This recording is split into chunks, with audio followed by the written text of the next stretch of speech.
हमारे राम आ गए।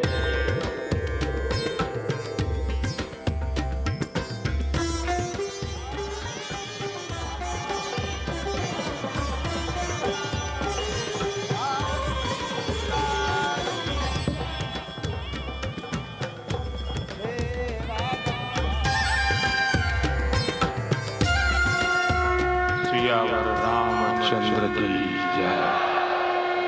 सियावर रामचंद्र की जय।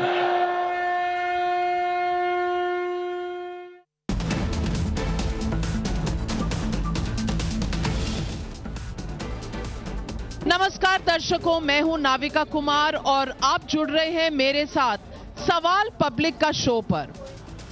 राम आज अपने घर आ गए हैं। आज 500 550 बरस का हमारा इंतजार अब पूरा हुआ। राम अपने गृह में आ चुके हैं। आज मैंने राम के दर्शन किए हैं। यूं तो राम सबके मन में होते हैं, लेकिन आज साक्षात अपने महल में राम को देखकर जो आनंद महसूस हुआ, शायद ही इसकी कल्पना कभी की जा सकती है। श्रद्धा जिसकी भी हो, आज एक बात तो तय है कि राम एक सार लेकर आए हैं, एक नए विश्व का और एक नए भारत का, जहां सुख, शांति और सद्बुद्धि रहे। आज इस समय हुई एक घटना भर नहीं है ये एक युग और आने वाले शायद युगों की एक तरह से आगमन हुआ है, जब प्रधानमंत्री ने ये कह दिया है कि काल चक्र घूम गया है। काल चक्र घूम गया है और जो लोग आज तक समझते थे कि राम और जय श्री राम के जो नारे हैं वो कहीं ना कहीं इनमें से आग बरसती है, तो आज प्रधानमंत्री ने उनको भी एक जवाब दिया है और कहा है कि प्रभु राम की आवाज में कहीं भी आग नहीं है। जिन्हें आग दिखती है उन्हें ऊर्जा महसूस होनी चाहिए, क्योंकि ये ऊर्जा है, आग नहीं है। और प्रभु राम के बारे में आज जिन्होंने भी वहां मंदिर के परिसर में देखा और इसके साक्ष्य बने, उन्हें ये पता होगा। लेकिन ऐसा नहीं है कि जो वहां थे वही महसूस कर रहे थे।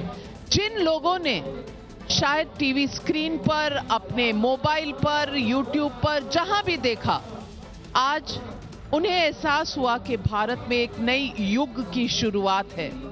और जिस तरह से प्रधानमंत्री ने कहा, यही समय है, सही समय है, और आगमन किया इस समय का। लोग जो वहां थे उनके रोंगटे खड़े हो गए ये सब सुन के। सुनिए प्रधानमंत्री का ये वक्तव्य। राम भारत की आस्था है, राम भारत का आधार है, राम भारत का विचार है, राम भारत का विधान है, राम भारत की चेतना है, राम भारत का चिंतन है, राम भारत की प्रतिष्ठा है, राम भारत का प्रताप है, राम प्रवाह है, राम प्रभाव है, राम नेति भी है, राम नीति भी है, राम नित्यता भी है, राम निरंतरता भी है, राम विभु है, विशद है, राम व्यापक है, विश्व है, विश्वात्मा है। वो भी एक समय था जब कुछ लोग कहते थे कि राम मंदिर बना, आग लग जाएगी। हम देख रहे हैं ये निर्माण किसी आग को नहीं, बल्कि ऊर्जा को जन्म दे रहा है।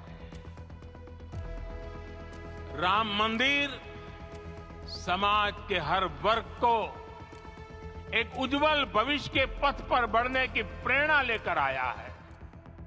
मैं आज उन लोगों से आह्वान करूंगा, आइए आप महसूस कीजिए, अपनी सोच पर पुनर्विचार कीजिए। राम आग नहीं है, राम ऊर्जा है। राम विवाद नहीं, राम समाधान है। राम सिर्फ हमारे नहीं है, राम तो सबके हैं। प्रत्येक भारतीय में भक्ति, सेवा और समर्पण के भाव समर्थ, सक्षम, भव्य, दिव्य भारत का आधार बनेंगे। और यही तो है देव से देश और राम से राष्ट्र की चेतना का विस्तार। ये सुखद संयोग है कि हमारी पीढ़ी को एक कालजयी पथ के शिल्पकार के रूप में चुना गया है। 1000 वर्ष बाद की पीढ़ी राष्ट्र निर्माण के हमारे आज के कार्यों को याद करेगी। इसलिए मैं कहता हूं, यही समय है, सही समय है।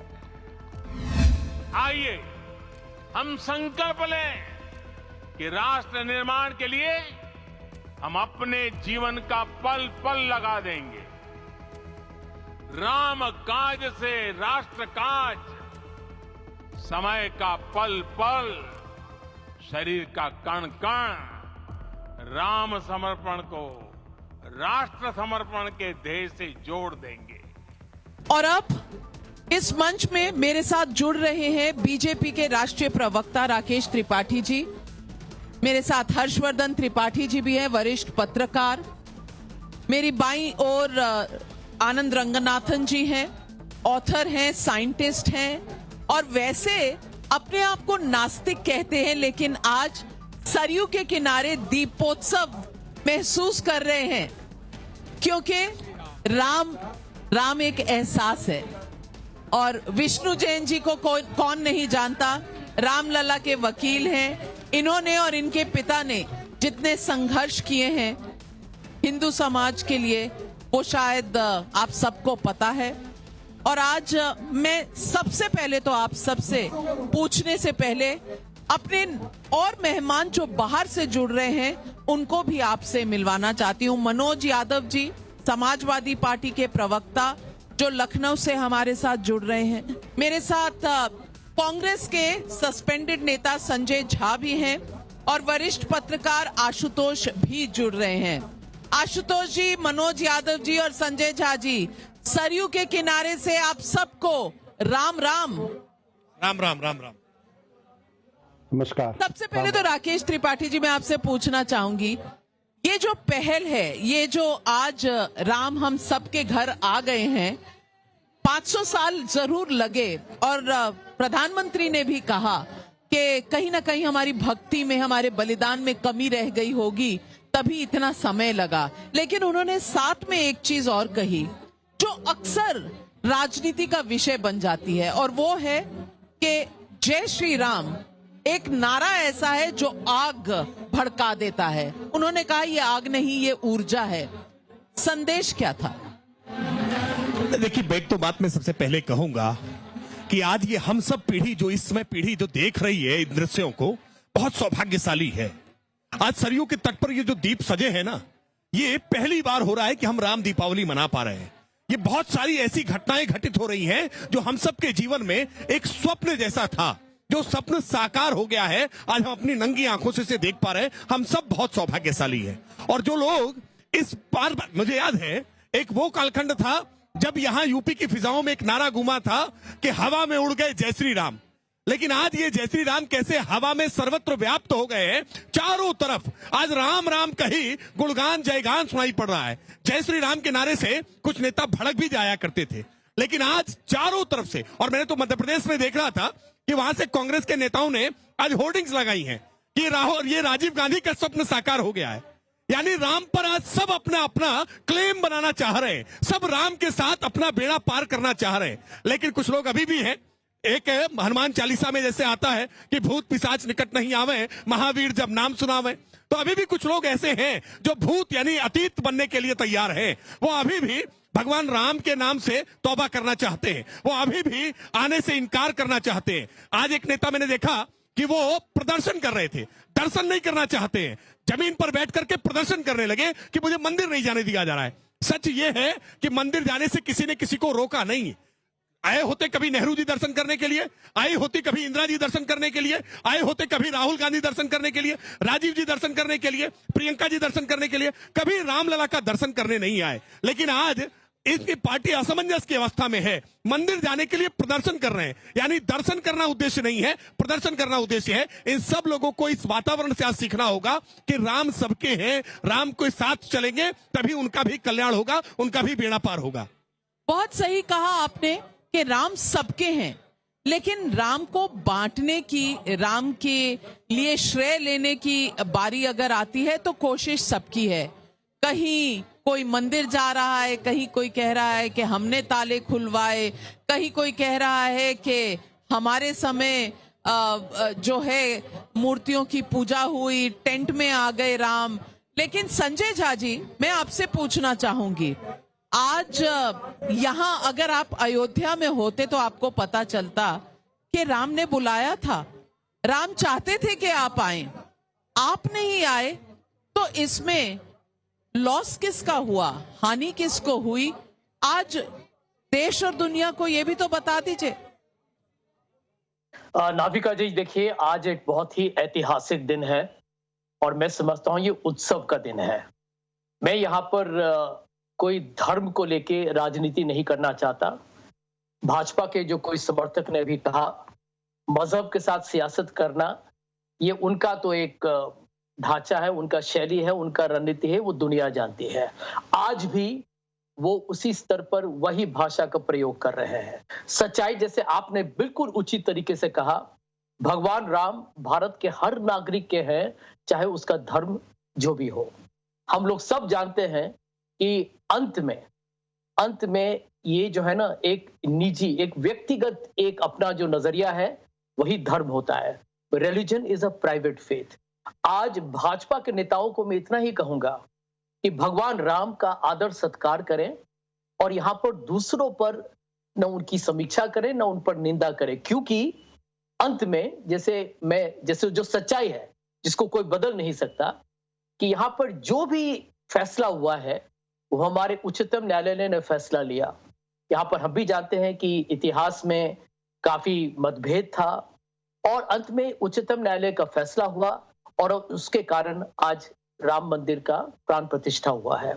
मैं समझता हूं कि ऐसे मौके पर भाजपा से मैं एक ही प्रश्न पूछना चाहूंगा कि आपको ये महान हिंदू धर्म, मैं हिंदू हूं, ब्राह्मण हूं, मेरे घर में एक मंदिर है, तो नाविका जी, मैं भाजपा के जितने प्रवक्ता और समर्थक हैं उनसे एक ही प्रश्न है मेरा, गुजारिश करूंगा और जवाब दें, आपको ये महान धर्म का रखवाला और ठेकेदार किसने बनाया? देखिए, हिंदू धर्म जो है ना, वो हिंदुत्व से बहुत बड़ा है। हिंदुत्व तो सावरकर जी ने 1923 में कहा था। हिंदुइज्म तो हजारों साल पुराना है, एक बहुत महान धर्म है। इसमें हम लोग सहनशीलता, प्रेम, एकता को देखते हैं। देखिए, इस धर्म की खूबियत, इस धर्म की काबिलियत, इस धर्म की प्रशंसा में जितने शब्द का प्रयोग हम करेंगे उतना कम होगा। इसीलिए यहाँ पर राजनीति न लाए, मैं आपसे गुजारिश करूंगा भाजपा। आनंद रंगनाथन जी, आज राम से सावरकर सब याद आने लगे संजय झा जी को। यही काल चक्र था जिसके बारे में प्रधानमंत्री ने कहा था आज।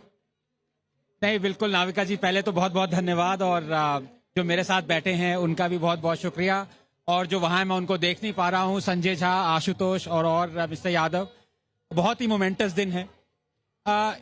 इस दिन को मैं सोच रहा था एनकैप्सुलेट कैसे किया जाए 1-2 मिनट में। तो ऑक्सफोर्ड में एक डिग्री होती है PPE, politics, philosophy and economics. तो आज एक इन्फ्लेक्शन पॉइंट है राम मंदिर को लेके। पहले मैं एक एक करके आऊंगा, पॉलिटिक्स पे आऊंगा। इसमें कोई दो राहें नहीं है कि कांग्रेस ने फिर से जो सेंटिमेंट था देश का, जो मूड था, टोटली मिसअंडरस्टैंड किया है। उनको आज नरेंद्र मोदी के साथ राहुल गांधी को होना चाहिए था, कांग्रेस को होना चाहिए था, इनविटेशन डिक्लाइन नहीं करनी चाहिए थी। उस मंच पे कांग्रेस के नेताओं का उतना ही हक था जितना बीजेपी का था, लेकिन उन्होंने ये पूरा पॉलिटिकल जो है एटमॉस्फेयर वो बीजेपी को दे दिया। राहुल गांधी अयोध्या राम मंदिर के लिए नहीं आए, लेकिन मैं होप करता हूं कि जब यहाँ पे 5 एकड़ पे भारत की सबसे बड़ी मस्जिद बनेगी उसको इनॉग्रेट करने आएंगे राहुल गांधी, हो सकता है आज। दूसरी बात, आपने पॉलिटिक्स तो बता दिया और हाँ। सबको समझ भी आ गया, सबको जनता समझ में आ गया, हो सकता है वो आएंगे। दूसरी बात फिलॉसफी की। नाविका जी, ये सोचने वाली बात है कि हम सब यंग हैं, हम में से कई लोग 20-22 साल के हैं, ये क्यों एक्साइटेड हैं? इनका क्या कनेक्ट है? इनको क्या पड़ी है? इनको अपनी हेल्थ चाहिए, वेल्थ चाहिए, एजुकेशन चाहिए, स्टेबिलिटी चाहिए, घर चाहिए, बंगला चाहिए, पर ये 500 साल पुरानी बात को क्यों याद रखा है इन्होंने?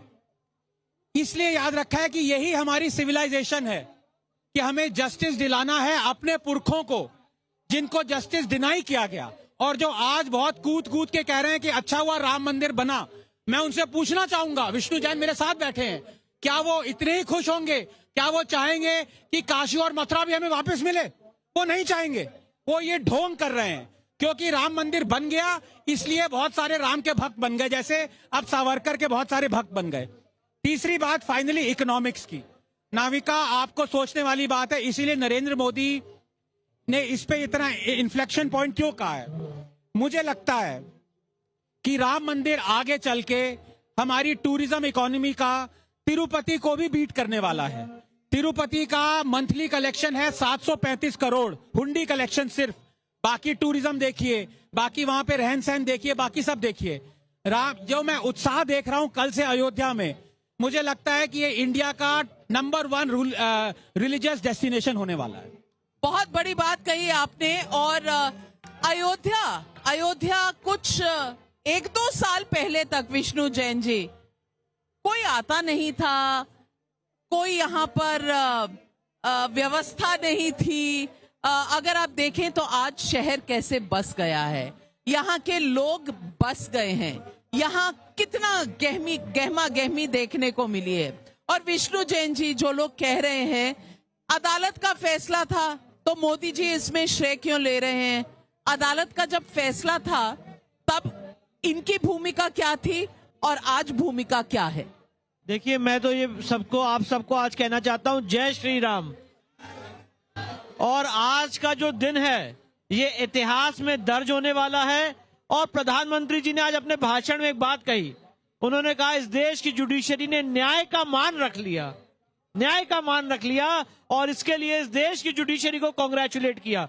तो मुझे लगता है प्रधानमंत्री जी का बहुत बड़ा योगदान रहा पूरे राम मंदिर आंदोलन में, पूरी लीगल टीम को खड़ा करने में। और जितना एक प्रधानमंत्री कर सकते थे, एक कार्यकर्ता के नाते, एक प्रधानमंत्री के नाते, और लीगल सीमाओं के अंदर, वो सारा काम माननीय प्रधानमंत्री जी ने किया है। तो मुझे लगता है ये राम मंदिर का पूरा आंदोलन है, अगर इसको मैं कुछ शब्दों में बयान करूं तो आज पूरी सिविलाइजेशन ने इतने साल लड़ा है जस्टिस पाने के लिए। और वही बात आज मैं आप सबके सामने कहना चाहता हूं, जो प्रधानमंत्री जी ने मन से कही कि हम लोगों को देर जरूर हो गई, उन्होंने भी भगवान राम से क्षमा मांगी और हम भी क्षमा मांगते भगवान राम से। ये काम करने में हम लोग अपने जितनी क्षमता लगा सकते थे लगाई, उसमें देर हो गई, पर अब आगे की राह और तेजी से सारे काम होने जा रहे हैं और सुनहरा सनातन का इतिहास हम लोग लिखने जा रहे हैं। अयोध्या तो झांकी है, काशी मथुरा बाकी है। क्या इंडी गठबंधन ने एक मौका खो दिया? नहीं, निश्चित तौर पर नविका जी खो दिया, लेकिन दुर्भाग्य है कि मौका खो गए लेकिन उसे स्वीकार करने को तैयार नहीं। कई बार होता है ना हमारे जीवन में, हम सब मनुष्य हैं, गलती हो सकती है।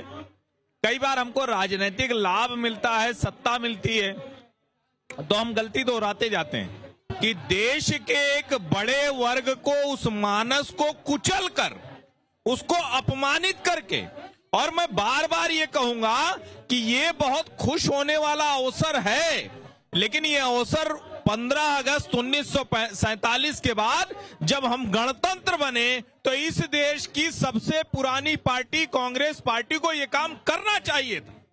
ये काम करना चाहिए था कि जो हिंदू स्वाभिमान से जुड़ा सबसे बड़ा प्रतीक है, और अगर उन्होंने वो गलती की, उसके बाद उनको सत्ता मिलती रही, तो एक बड़ा वर्ग पैदा हुआ। आज वो भी कहने लगा है कि राम जी का मंदिर बन रहा है तो सबको स्वागत करना चाहिए, सबको श्रेय देना चाहिए, सब उसमें सहभागी हैं। अरे भाई, अगर सब सहभागी होते तो ये मंदिर आज थोड़ी ना बन रहा होता। इसमें जो सहभागी हैं उन्हीं को श्रेय मिलेगा, और जिन्होंने इसकी राह में रोड़े अटकाए हैं नविका जी, उनकी तो जवाबदेही तय होगी, उनकी जवाबदेही तय होगी। लेकिन समय बदल गया है, लोकतांत्रिक तरीके से तय होगी। ये भारत का जनमानस जो जागा है वो अपने इन्हीं लोकतांत्रिक अधिकारों के लिहाज से राम की नगरी अयोध्या से भारत का भाग्य बदलने जा रहा है।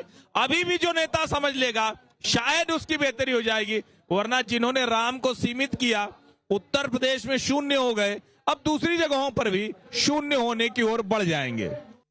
तो आशुतोष जी, आज ऐसा दिन था ऐतिहासिक, और जो टीवी स्क्रीन पर देख रहा था या जो वहां मौजूद था, सबके रोंगटे खड़े हो गए और सब एकदम मंत्रमुग्ध हो गए थे।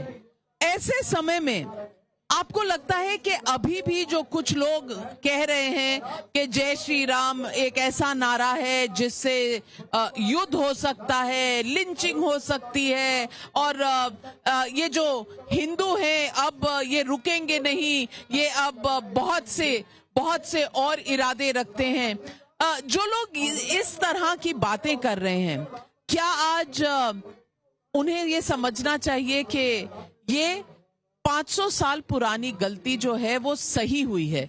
सही होने के बाद आज राम जब अपने घर लौटे हैं तो भाव कुछ और हैं।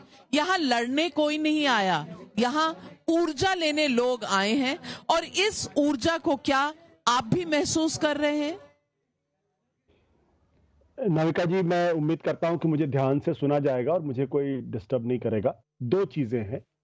पहली बार बचपन में जब हम अयोध्या के पास के गांव में अपने गांव जाते थे और वहां रहते थे तो एक बात जरूर सुनते थे, सियावर रामचंद्र की जय, जय सिया राम।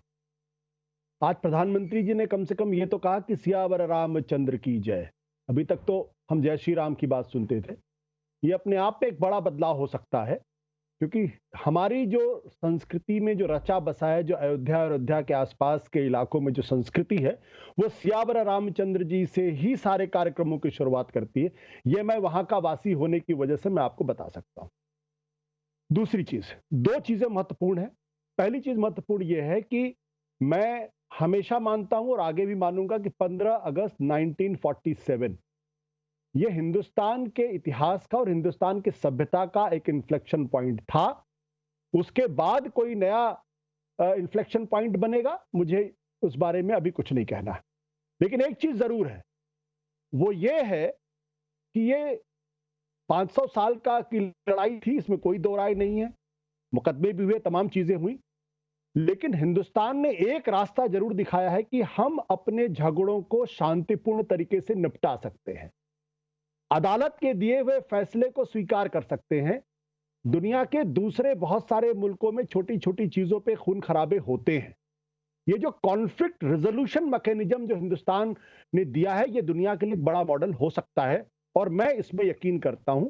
जब भी अदालत फैसला देती है तो बहुत बार ऐसा होता है कि हमको अदालत के फैसले पसंद नहीं आते, लेकिन चूंकि अदालत का फैसला, इसलिए हम सारे लोग उसको सिर झुका के नवा लेते हैं और उसको एक्सेप्ट कर लेते हैं। और ये आज की तारीख में भारत के कॉन्स्टिट्यूशनलिज्म की सबसे बड़ी जीत के तौर पर मैं इसको देखता हूं, भले ही दूसरा तबका अपने आप को नाराज महसूस करता रहे। आशुतोष जी कह रहे हैं कि उनका फेथ रिस्टोर हुआ है कि हम अपने जितने प्रॉब्लम्स हैं उनको सुलटा सकते हैं अदालतों की तहत। लेकिन अदालतों ने इतने दिन रोका तो उन्हें अदालत पर विश्वास नहीं था। क्यों हर्षवर्धन त्रिपाठी जी?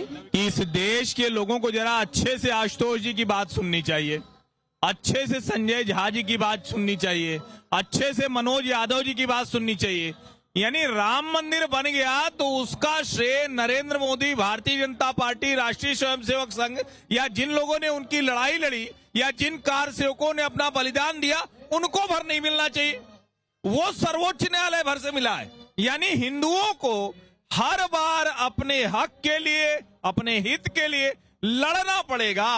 आज ही नरेंद्र मोदी कह के गए, लड़ना नहीं है, आग नहीं ऊर्जा है।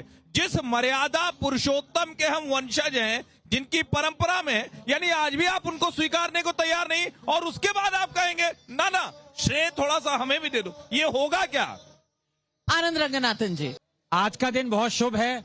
मैं अपने बड़े भाई आशुतोष जी को जकड़ के ऐसे हिलाना नहीं चाहता, उनकी गलतियां पकड़ना नहीं चाहता, लेकिन आप कॉन्ट्रडिक्शन देखिए उनकी बात में। कोई भी मसला सॉल्व किया जा सकता है जस्टिस से, कोर्ट से।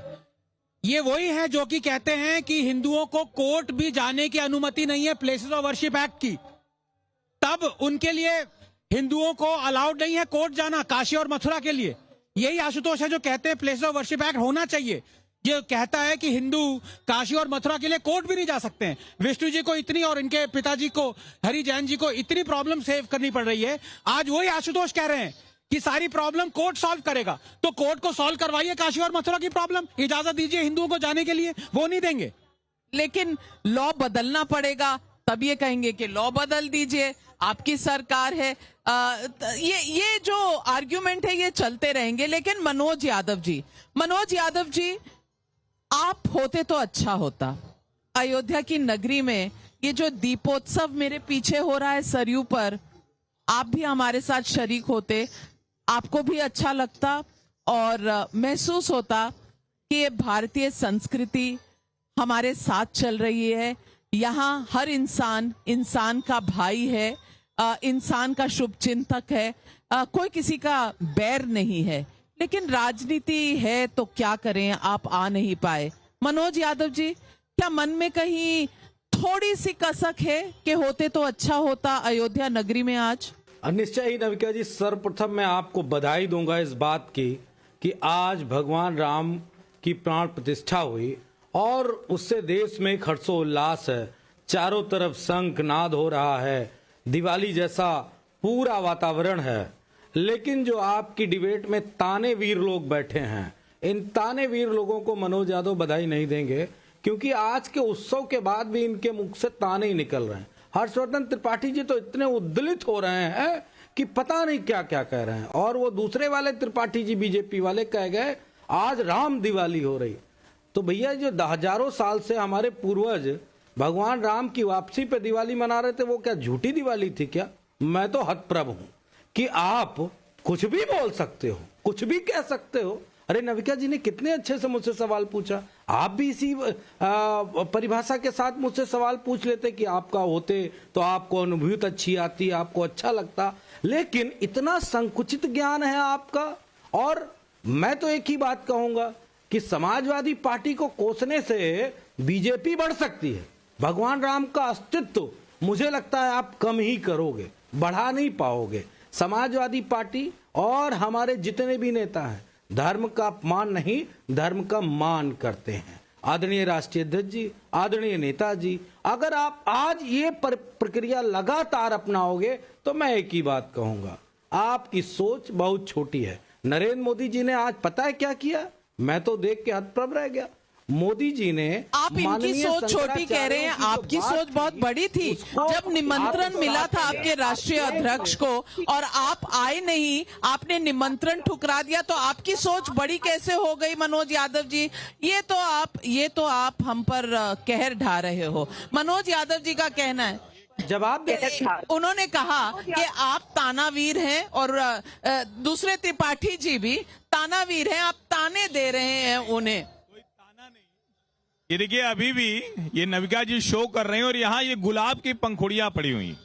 हम लोग दोपहर में जब इसी मंच से शो कर रहे थे तो अयोध्या के नागरिकों पर, अयोध्या के लोगों पर, राम मंदिर का दर्शन करने आए, इस नगरी में आए लोगों पर गुलाब के फूल बरसाए जा रहे थे।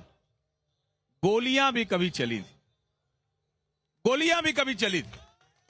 और छोटी और बड़ी सोच, गुलाब की पंखुड़ी और गोलियां, ये जनता तय करेगी। हम आप कौन है? हम लोग तो ठीक है, राम की नगरी है, यहाँ सब एक प्राणी मात्र है। लेकिन गुलाब की पंखुड़ियां और गोलियां आप तय कीजिए। जनता क्या समझती है, मैं आपके पास आऊंगी। लेकिन राकेश त्रिपाठी जी, एक उन्होंने ताना आपको भी दिया कि जब आप ताने देते हैं अपने विपक्षी दलों को तो कहीं ना कहीं राम का अस्तित्व छोटा करते हैं, बड़ा नहीं। राम का अस्तित्व और उनका मान समाजवादी पार्टी बढ़ा रही है। समाजवादी पार्टी के लिए तो केवल महत्वपूर्ण मुलायम सिंह यादव जी का जन्मदिन रामपुर में लंदन वाली बग्घी से मनाने से था। उनके लिए बड़ा उत्सव वो होता था, उनके लिए बड़ा उत्सव सैफई महोत्सव हुआ करता था। ये संस्कृति तो उनको कभी रास आई ही नहीं थी। अयोध्या का दीपोत्सव वो कैसे अपनी आंखों से देख पाते? ये समाजवादियों के लिए थोड़ा सा मुश्किल है, क्योंकि उनके लिए हिंदुओं को कैसे जाति के आधार पर विभाजित करो और कैसे मजहबी तुष्टीकरण के आधार पर एक वोट बैंक को खुश करने का प्रयास करो, ये समाजवादी पार्टी की रणनीति रही है। विष्णु जैन जी, एक और बात कही मनोज यादव जी ने, और उन्होंने कहा कि राकेश त्रिपाठी जी कहते हैं कि आज राम दीपावली है। तो उनका कहना है कि सदियों से जो दीपावली थी वो कौन सी दीपावली थी, ये जो नई दीपावली लेकर आ गए, यानी कि मतभेद राम के नाम पर, दीपावली के नाम पर, दीपोत्सव के नाम पर आज भी बरकरार है। मुझे लगता है मनोज यादव जी इस देश का मूड समझ नहीं पा रहे हैं। वैसे तो मैं पॉलिटिशियन नहीं हूँ, वो पॉलिटिशियन है, मैं वकील हूँ। एक वकील होके, नागरिक होके मैं लोगों की भावनाएं समझ पा रहा हूँ, सुन पा रहा हूँ, देख पा रहा हूँ, महसूस कर पा रहा हूँ। पर एक पॉलिटिशियन का सबसे बड़ा काम होता है कि वो लोगों की नब्ज समझे। वो लोगों की नब्ज ही नहीं समझ पा रहे हैं, और नब्ज इसलिए नहीं समझ पा रहे हैं क्योंकि उन्होंने एक जो विकृत पॉलिटिक्स इस देश में की है वो हम सब लोगों ने देखी है। उन्होंने वो पॉलिटिक्स की है जब हमने देखा है कि उन्होंने यूपी में आतंकवादी छोड़े। उन्होंने वो पॉलिटिक्स की है जब उनके मंत्री आजम खान ने संविधान की शपथ खाने से मना कर दिया, हाईकोर्ट में रिट फाइल करनी पड़ी, तब दोबारा संविधान की शपथ खाई। तो इस तरह के लोग कभी भी ये मूड नहीं समझ पाएंगे। और मैं दोबारा कहना चाहता हूं मनोज यादव जी को, आइए राम मंदिर के दर्शन करिए और हम सबके साथ बोलिए जय श्री राम। पब्लिक का मूड मनोज यादव जी, संजय झा जी, समझिए। यहाँ लोग सवाल पूछ रहे हैं, पब्लिक से सवाल लेती हूँ। आप कहाँ से हैं? मैं मऊ जिले का रहने वाला हूँ। मैं समाजवादी पार्टी के जो स्पोक्स पर्सन है मनोज यादव, इनसे मैं पूछना चाहता हूँ कि ये यदुवंशी होने का दावा करते हैं, कृष्ण के वंशज होने का दावा करते हैं, तो अगर भारतीय जनता पार्टी कृष्ण जन्मभूमि को मुक्त कराने का अभियान छेड़ती है तो क्या समाजवादी पार्टी साथ देगी उसमें? बहुत बड़ा सवाल है मनोज यादव जी। यहाँ पब्लिक से सवाल आया है, यदुवंशी पार्टी हैं आप, अगर बीजेपी और विष्णु जैन जी इस जद्दोजहद में लगे हैं कि कृष्ण जन्मभूमि मिल जाए तो क्या आप साथ देंगे? जनता का सवाल है। बिल्कुल नविका जी, सबसे पहले मैं विष्णु जैन जी के सवाल का जवाब दे दूं। उन्होंने कहा हम आतंकवादी छोड़ने वाली पार्टी हैं, तो कंधार तक कौन गया था सूटकेस भर के रुपए लेके आतंकवादियों को छोड़ने? और किसने बुलाया था पाकिस्तान की SI एजेंट टीम को जो आतंकवादी ही पैदा करती है? उनका नाम तो पता होगा, उन्हीं के पैरोकार आप हो। खैर, मुझसे मत भिड़िएगा कभी भी। मैं दूसरी बात का जवाब देता हूं जो जनता ने सवाल पूछा है। निश्चित तौर पे इस देश में अगर किसी बात पे विवाद है या किसी चीज पे कोई ऐसी समस्या है तो उसके लिए हमारे माननीय कोर्ट हैं। ये विष्णु जैन कौन होते हैं या बीजेपी कौन होती है? जो कोर्ट का वर्डिक्ट होगा वो जाहिर सी बात है समाजवादी पार्टी को मान्य होगा। अगर कोई अग्रिम और भी धार्मिक स्थल पे किसी तरीके की कोई प्रॉब्लम है तो जो माननीय कोर्ट होंगे उनके कहने से फैसला आएगा। बीजेपी ने कोई नया कानून बना के मंदिर नहीं बनाया। मनोज यादव जी, आपका क्या स्टैंड है, आपका और आपकी पार्टी का? कानून बना के मंदिर नहीं बना, नया कानून नहीं बना रहा कोई। आप ये बताइए कि पुराना कानून हटना चाहिए कि नहीं? विष्णु जैन जी आपसे पूछ रहे हैं। प्लेसेस ऑफ वर्शिप एक्ट पे सर आपका क्या स्टैंड है? मेरे कहने से मैं केवल लोकसभा का सांसद हूं जो कानून बनाऊंगा क्या? वो तो कोर्ट तय करेगा और ज्यादा होगा तो न्यायपालिका जो हमारी संसदीय प्रणाली वो तय करेगी, संसद तय करेगा कि कौन सा कानून रखना है, कौन सा कानून हटाना है। ये मैं तय कर लूंगा क्या? ये नविका जी आप तय कर लेंगे या विष्णु जैन जी तय कर लेंगे? ये तो नहीं तय कर सकते। मैं पढ़ा लिखा हूं और संविधान संबद्ध व्यक्ति हूं। मैं जाहिलियत की बात जनता सुन रही है, अब जनता क्या कह रही है? मैं जाहिलियत की बातें अगर कानून बनाना संसद का काम है तो इस बार 400 सीट आएगी, फिर संसद में ये भी कानून बन जाएगा। नंबर एक। नंबर दूसरी चीज है कि विष्णु जैन जी, अब अयोध्या का मंदिर बन गया, काशी पे ASI का सर्वे होना है, मथुरा का होना है। हम में से कई लोग कुतुब मीनार गए होंगे, कई लोग नहीं गए होंगे। कुतुब मीनार जाइए, लौह स्तंभ के पीछे पहुंचिए, कितना भी मूर्ख, कितना भी गंवार आंख का अंधा होगा, उसे दिखेगा कि ये मंदिर की ही वो स्तंभ है जो लगे हैं। ठीक है, वहां न कोर्ट चाहिए न कचहरी चाहिए। 27 मंदिर तोड़ के बना है। ना कोर्ट चाहिए ना कचहरी चाहिए। तो हर्षवर्धन जी की बात को आगे बढ़ाते हुए कि कभी गोली चली थी, आज फूल बरसा, कभी उस ढांचे के ऊपर हेलीकॉप्टर गोली चला रहा था, आज वही हेलीकॉप्टर फूल बरसा रहा है।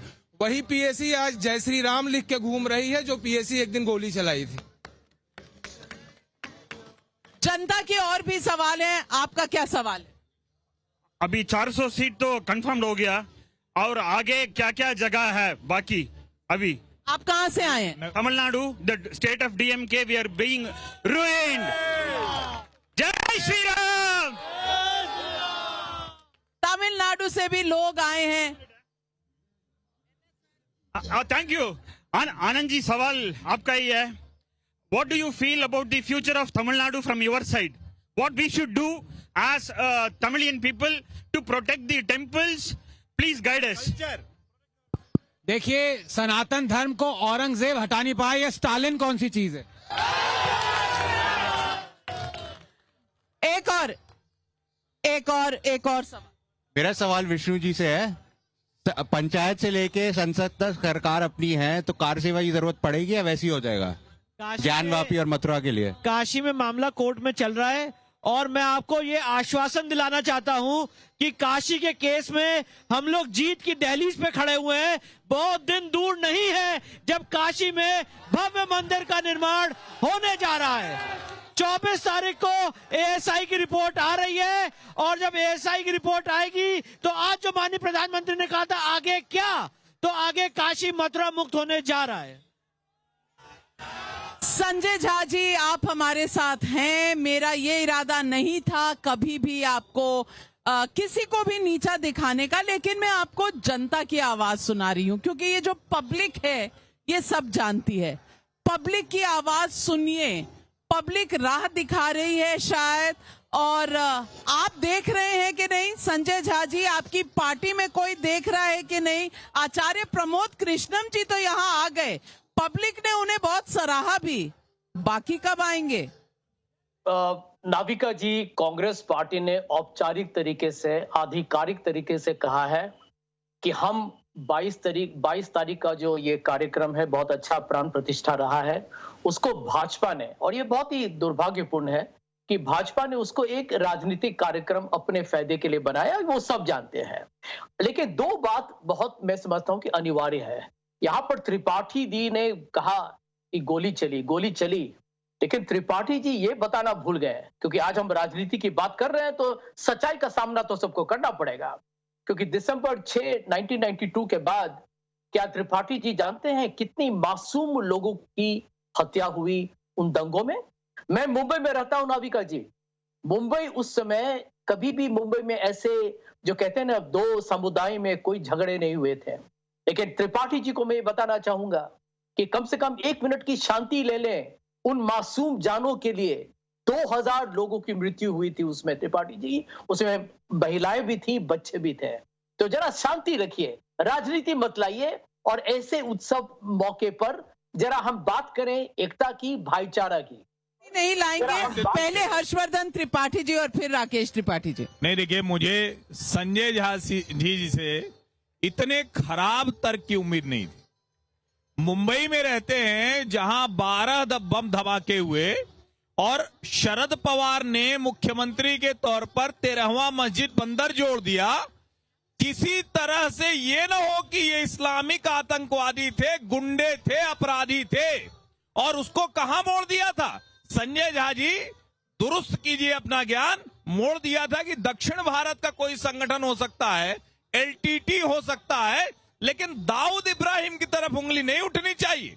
और वो जो बम धमाके हुए थे, वो जो वहां दंगे हुए थे, उसके लिए जिम्मेदार कौन था? यानी कार सेवकों पर गोली भी चले, गोधरा में वो जलाए भी जाए, और उसके बाद दंगे भी उनके ऊपर हो, और आप कह रहे हैं कि इसका और उसका कैसे, किस तरह से तुलना हो सकती है? तो थोड़ा तो कम से कम आप लोग बचिए। राम मंदिर बना, थोड़ा तो तर्क के साथ आइए, राम सद्बुद्धि दे, कृपा बरसाए। बिल्कुल, और मैं सोचती हूँ कि आज के मौके पर कम से कम कड़वाहट से अगर हम बच जाते तो शायद राजनीति को एक ड्रॉर में ही रखने को कहा था।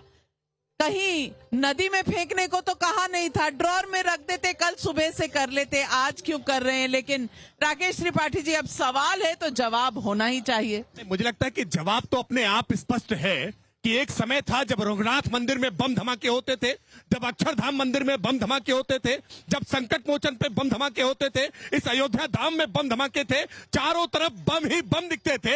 और आज काशी से लेकर के अयोध्या तक हर हर बम बम, हर हर बम बम, यानी एक तरफ बम और आज हर हर बम बम। ये परिवर्तन है, इस परिवर्तन को उनको महसूस करना चाहिए।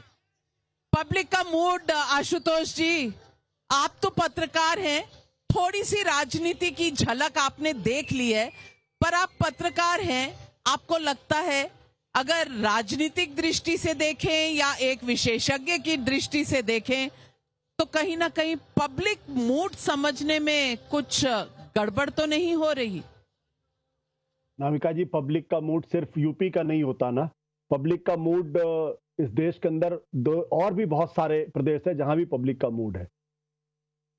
तमिलनाडु का मूड भी समझना पड़ेगा, केरल का भी समझना पड़ेगा, उड़ीसा का भी समझना होगा, तेलंगाना, आंध्र प्रदेश का भी समझना होगा, और बंगाल का भी समझना होगा, पंजाब का भी समझना होगा, और जम्मू कश्मीर का भी समझना होगा। जो लोग हिंदुस्तान के उत्तर भारत को पूरा हिंदुस्तान समझे बैठे हैं, कहीं उनसे गलती ना हो जाए, मैं उनसे बहुत छोटी सी गुजारिश करना चाहता हूं।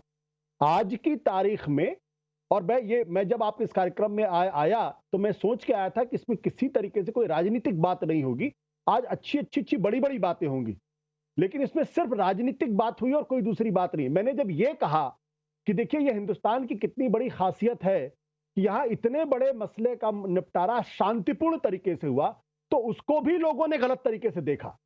अब ये मैं दुर्भाग्य कहूंगा उनकी सोच का या नहीं, मैं तो अच्छी बात कह रहा था। संसद ने वो अच्छी बात भी कहते हैं तो आपके समझ में नहीं आती, गलत बात है ये।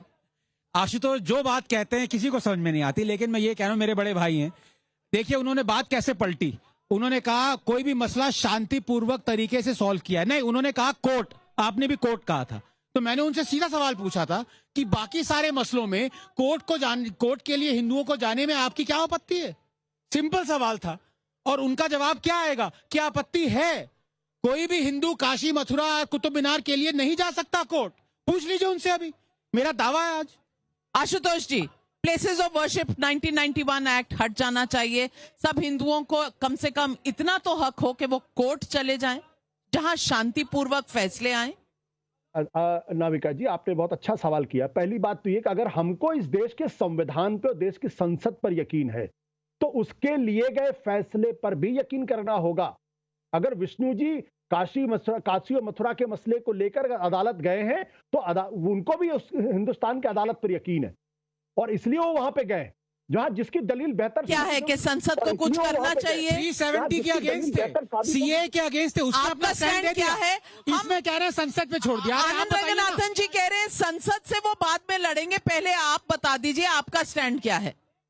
मैं बता रहा हूं, मेरा बहुत स्पष्ट तौर पे मानना यह है कि जो प्लेसेस ऑफ वर्शिप एक्ट है जिस फॉर्म में है उसी फॉर्म में बने रहना चाहिए, ये मेरा फर्म ओपिनियन है। आनंद रंगनाथन से सहमत हो ना सहमत हो, विष्णु जैन सहमत हो ना सहमत हो, मेरी ओपिनियन नहीं बदलने वाली, क्योंकि पुराने गड़े मुर्दे शांतिपूर्वक तरीके से यही पकड़ा है, पुराने गड़े मुर्दे, और मैं इनको हर रोज पकड़ता हूं, मेरे दोस्त हैं। जो आपके लिए गड़े मुर्दे हैं वो किसी के भाव, किसी के धर्म, किसी के फेथ के मुद्दे हैं। यही तो बस ये छोटा सा ही तो एक फर्क है कि आपके लिए जो गड़े मुर्दे हैं शायद वो किसी के लिए किसी की पूजा के पात्र हैं, और किसी के पूजा के जब पात्र होते हैं तो हम और आप बीच में क्या हैं? इंसान का कोई अस्तित्व नहीं। फिर तो जिस तरह से प्रधानमंत्री ने कहा, एक काल चक्र है, और वो काल चक्र वहां ऊपर से राम चलाते हैं, और जब राम चलाएंगे तो किस दिन क्या होगा ये बस देखने की बात है। नाविका, आज 30 सेकंड्स नाविका, आपको तो मैं कभी रोक ही नहीं पाती हूँ। देखिए, राम लल्ला आज स्थापित हो गए हैं, लेकिन कृष्ण लल्ला को औरंगजेब ने तोड़वाया और आगरा में जहानारा मॉस्क की स्टेप्स के नीचे बरी कर दिया। 500 साल से पता नहीं कितनी लाखें टांगे पैर उनके ऊपर चढ़ चढ़ के मस्जिद में नमाज पढ़ने जाते हैं। क्या हिंदुओं ये नहीं चाहते कि कृष्ण लल्ला भी स्थापित हो? चलिए, राम लल्ला के आने का राममय हो जाने का समय आ गया है। आज हमने दर्शन किए हैं, कल सारी देश सारी दुनिया करेगी दर्शन। ये समय हमारे भाग्य में आया, हमारा कितना अहोभाग्य है ये। How blessed are we that we had this opportunity today. And यही कह सकते हैं कि पायो जी मैंने राम रतन धन पायो। और इसी भाव के साथ आज लेती हूं आपसे इजाजत। तमाम अतिथियों का और यहाँ पब्लिक का हमारे साथ जुड़ने बहुत बहुत धन्यवाद।